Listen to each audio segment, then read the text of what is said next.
Hello student, आपका स्वागत है आपके अपने यूट्यूब चैनल ज्ञानदीप इंडिया पर। आज हम फिजिक्स में चैप्टर थर्ड से, चैप्टर का नाम है विद्युत धारा, जिसे बोलेंगे इलेक्ट्रिक करंट। टॉपिक है विद्युत विभव, जिसे बोलेंगे विद्युत विभव। इलेक्ट्रिक पोटेंशियल या पोटेंशियल लिखेंगे। तो पहले इसकी परिभाषा देखेंगे, उसके बाद इसका फार्मूला देखेंगे।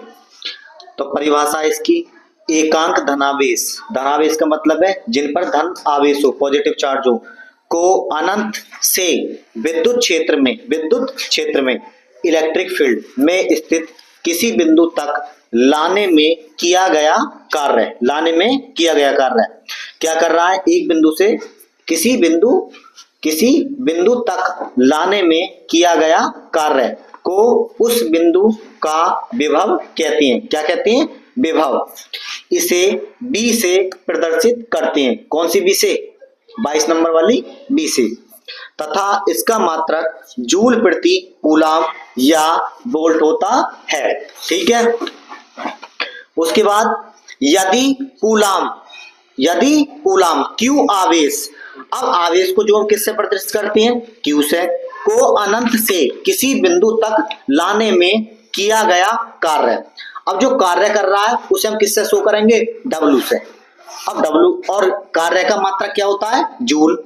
हो तो उस बिंदु पर कार्यरत विद्युत विभव कहलाता है या विद्युत विभव कहते हैं। तो इसका फार्मूला क्या होता है? इसका फार्मूला होता है V बराबर W बटे Q। अब B जो है वो विद्युत विभव है। क्या है? विद्युत विभव। W जो है किया गया कार्य, Q जो है वो है आवेश। अब देखेंगे हमें क्या क्या दिया गया है। वेयर माने जहां, V विद्युत विभव, W किया गया कार्य, Q जो है वो है आवेश। क्या है? आवेश। अब विद्युत विभव का फार्मूला क्या होता है बच्चों? ये बहुत इंपॉर्टेंट है। अगर हमें फार्मूला नहीं पता होगा तो हम आगे न्यूमेरिकल नहीं कर सकते। तब विद्युत विभव का फार्मूला होता है V बराबर W बटे Q। ये बहुत इंपॉर्टेंट है, इसे याद करना जरूरी है। आगे देखेंगे हम विद्युत विभवांतर। तो किसी धारावाही विद्युत परिपथ सर्किट में दो बिंदुओं के बीच, दो बिंदु हैं, एक ए है दूसरा बी है, बीच विद्युत विभवांतर कार्य है जो एकांक आवेश, अब आवेश को किससे प्रदर्शित करते हैं? क्यू से। किससे करते हैं? क्यू से। आवेश को एक बिंदु से दूसरे बिंदु तक लाने में किया जाता है, विद्युत विभवांतर कहलाता है। क्या कहलाता है? विद्युत विभवांतर कहलाता है। दोबारा देखेंगे, किसी धारावाही विद्युत परिपथ में दो बिंदुओं के बीच विद्युत विभवांतर कार्य जो एकांक धनावेश को एक बिंदु से दूसरे बिंदु तक लाने में किया गया कार्य या किया जाता है, उसे विद्युत विभवांतर कहलाता है या उसे विद्युत विभवांतर कहते हैं। इसे बी से शो करते हैं। किससे करते हैं? बी से। इसका मात्रक जूल प्रति कूलाम या वोल्ट होता है। आगे देखेंगे, यदि किसी चालक में Q कूलाम आवेश, कितना दे रखा आवेश? Q कूलाम को एक बिंदु से दूसरे बिंदु तक ले जाने में किया गया कार्य। क्या कर रहा है? कार्य। तो कार्य किससे प्रदर्शित करेंगे हम? W से। हो तो उन बिंदुओं के बीच विभवांतर ज्ञात करना है। अब हमें, अगर अभी हमने पीछे देखा था विद्युत विभवांतर, वहां कितने बिंदु दे रखे थे? एक। लेकिन यहां में कितने बिंदु दे रखे हैं? एक ए दे रखा है, दूसरा बी दे रखा है। तो हमें दोनों बीचों के बीच विभवांतर ज्ञात करना है।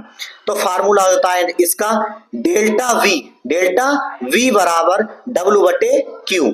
डेल्टा V जो है वो विद्युत विभवांतर है दोनों बिंदुओं के बीच। W जो है वो कार्य है, और Q जो है वो है आवेश। आगे देखेंगे हम विद्युत प्रतिरोध।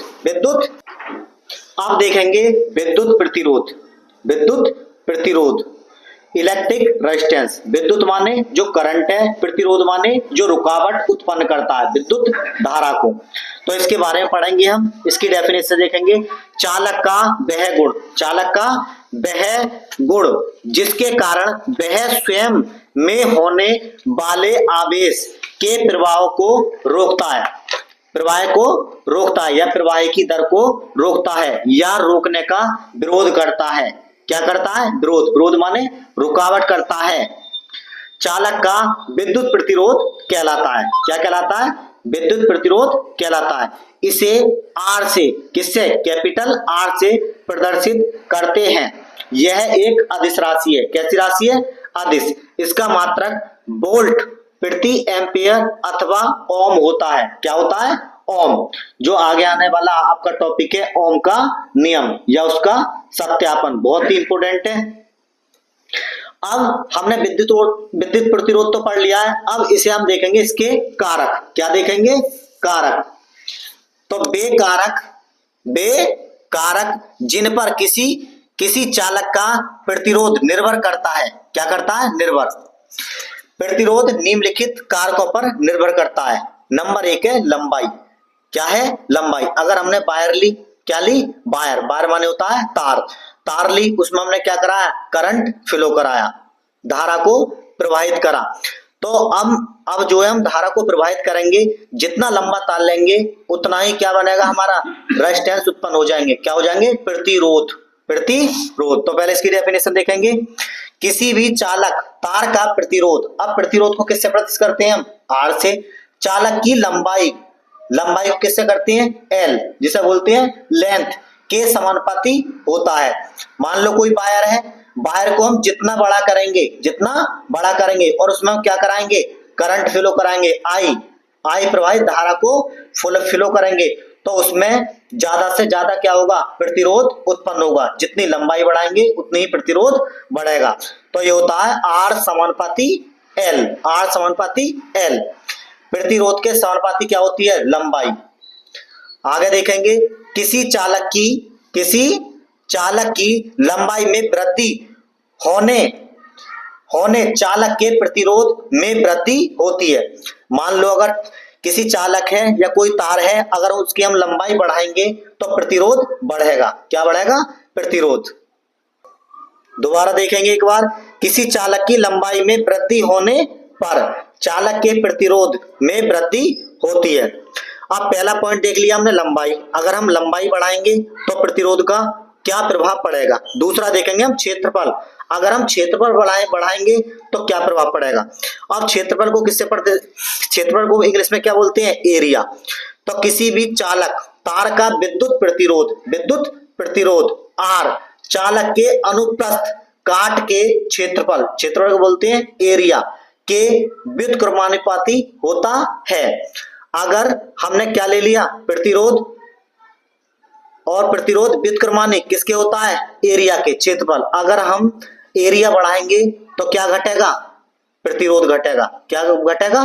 प्रतिरोध। अगर एरिया बढ़ाएंगे तो प्रतिरोध घटेगा, अगर प्रतिरोध बढ़ाएंगे तो एरिया घटेगा। तीसरा पॉइंट है हमारा ताप। ताप का क्या प्रभाव पड़ेगा? जिसे बोलेंगे टेम्परेचर। किसी भी चालक तार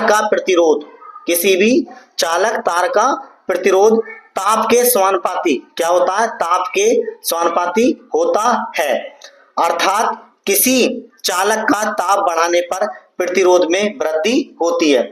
अगर कोई वायर है, क्या है? वायर माने तार है, अगर हम उसमें ज्यादा से ज्यादा करंट फ्लो कराएंगे तो क्या होगा? प्रतिरोध में वृद्धि होती है।